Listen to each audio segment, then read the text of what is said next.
Greetings, minions, it is I, the Flaming Monocle, once again here with my very good friend T-Dude.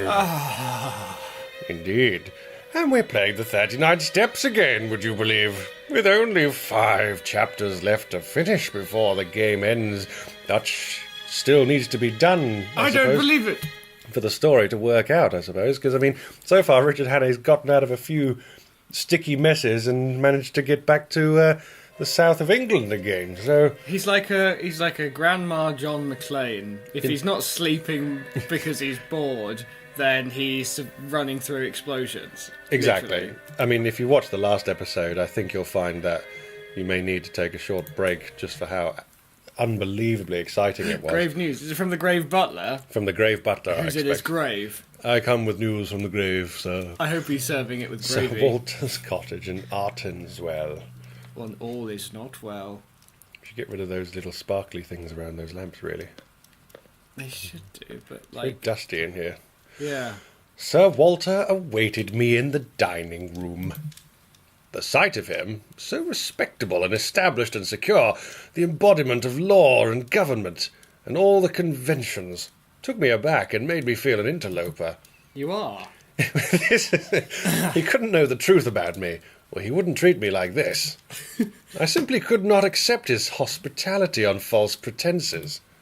Are you Richard Hannay? No. Oh, I have some ham. And are you Mr. Swindon? Mr. Swine? Mr. I'm more obliged to you than I can say, but I'm bound to make things clear. I'm an innocent man, but I'm wanted by the police. I've got to tell you this, and I won't be surprised if you kick me out.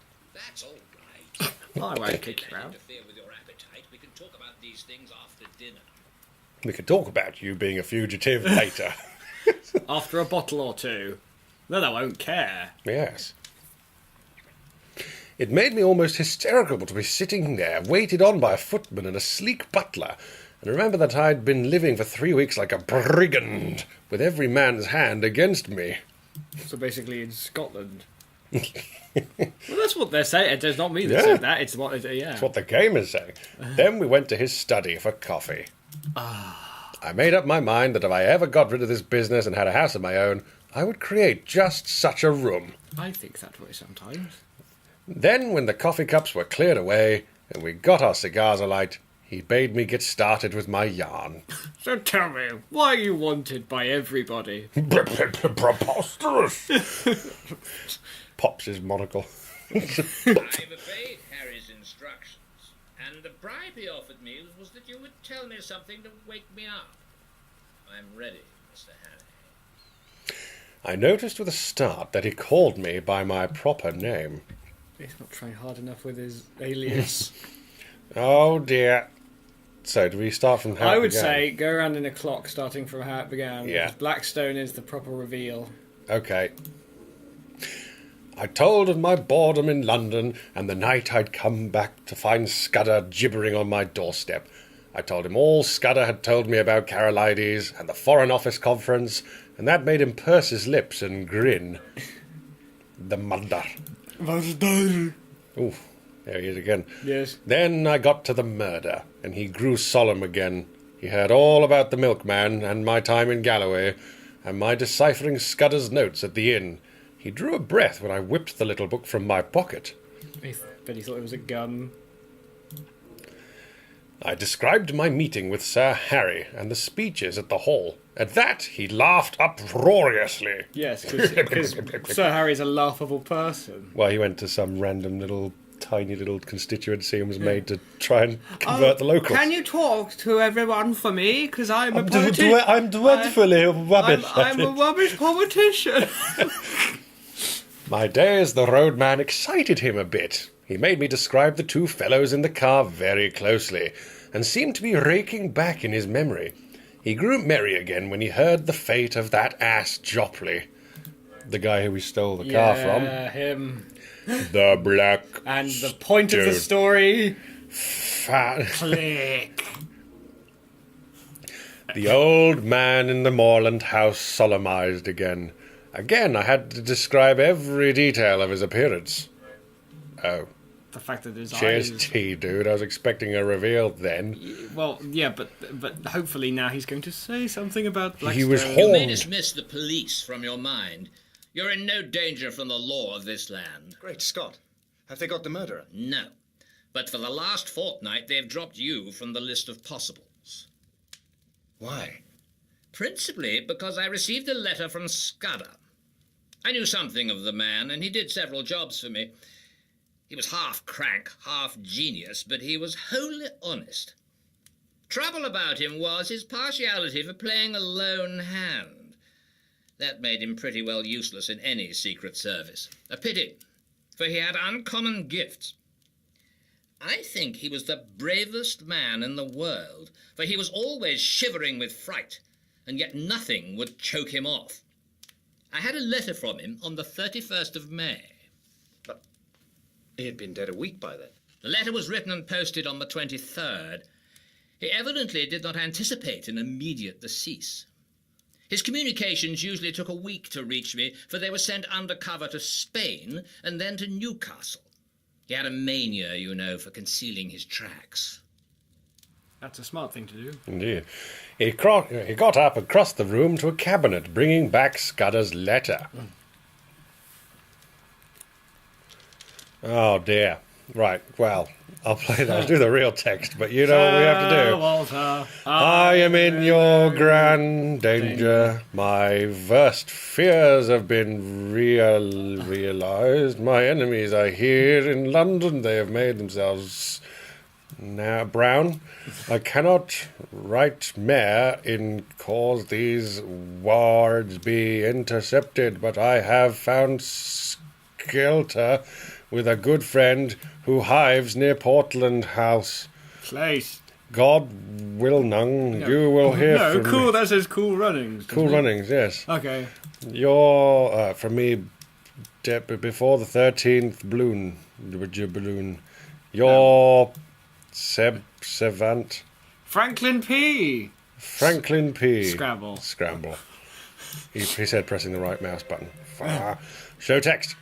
So all time in the gravest danger. My worst fears have been realised. My enemies are here in London. They have made themselves known. We cannot write more in case these words be intercepted, but I found shelter with a good friend of mine in Portland Place. God willing, you'll hear from me before the 15th of June. Your servant, Franklin P. Scudder. Click to reply all. Done. It was a little boy His named object Franklin was P. to Scudder. clear you if anything happened. But when I got it, I went to Scotland Yard, went over the details of the inquest, and concluded that you were the friend. We made inquiries about you, Mr. Hannay, and found you were respectable. I thought I knew the motives for your disappearance. Not only the police, the other one, too. What? And when I got Harry's scrawl, I guessed at the rest. I've been expecting you any time this past week. Specifically Thank heavens. You can imagine what a load this took off my mind. I felt a free man once more. The free man was not Now, very happy. Let us have the little notebook. Yes, okay, good. It took us a good hour to work through it. His face was very grave before he had finished, and he sat silent for a while. I'm afraid, Mr. Bond. I don't know what to make of it. He's right about one thing. What is going to happen the day after tomorrow? How the devil can it have got known? That is ugly enough in itself. But all this about war and the Black Stone, it reads like some wild melodrama. If only I had more confidence in Scudder's judgment. Trouble about him was that he was too romantic. He had the artistic temperament and wanted a story to be better than God meant it to be. He had a lot of odd biases, too. Jews, for example, made him see red. Jews and the high finance. The Black Stone. Der Schwarze Stein. It's like a penny novelette. And all this stuff about Karolides. That is the weak part of the tale, for I happen to know that the virtuous Karolides is likely to outlast us both. There's no state in Europe that wants him gone. Besides, he's just been playing up to Berlin and Vienna and giving my chief some uneasy moments. Oh, I'd like some Viennetta. I just feel I found out that I've been saying Carolides wrong. No, Yeah. Scudder's gone off the track there. Frankly, Hannay, I don't believe that part of his story. There's some nasty business afoot, and he found out too much and lost his life over it. But I'm ready to take my oath that it's ordinary spy work. A certain great European power makes a hobby of her spy system, and her methods are not too particular. Since she pays by piecework, her blackguards are not likely to stick at a murder or two. They want our naval dispositions for their collection at the Marienamt. But they'll be pigeonholed. Nothing more. Gosh.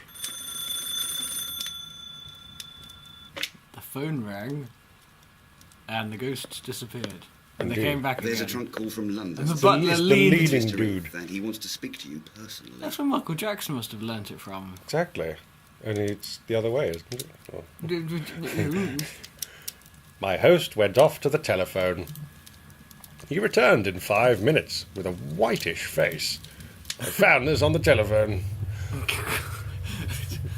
I apologize to the shade of Scudder. Carolides was shot dead this evening at a few minutes after 7. What? Dun, dun, dun. Wow. People are dying left, right, and centre. Well, It's like puff, tough and nonsense. Carolides will never die. BS. He's going to outlive us all. Ah, he's been shot. Right, okay. Yeah. Well, that's kind of put a spanner in the works, Mr. Hannay. I'm interested actually to see. Do you trust this man? No, of course not. I took one look at him and thought, bad. But then again, all English gentlemen of that sort of ilk. I mean, we're brought up with Englishmen being bad guys in the first place. It's very difficult. Every fibre of my being is going, this man is bad. He smokes a cigar and is fat and has a deep voice and is very well spoken and therefore should be an evil villain. But Mr. Monocle, Yes. we're not bad, Yes, we are. are we? Yes. Oh. And with that, I think I will say, join us the next time that we play the 39 Steps. I don't want to be bad. We're very good at being bad. Good night, everybody.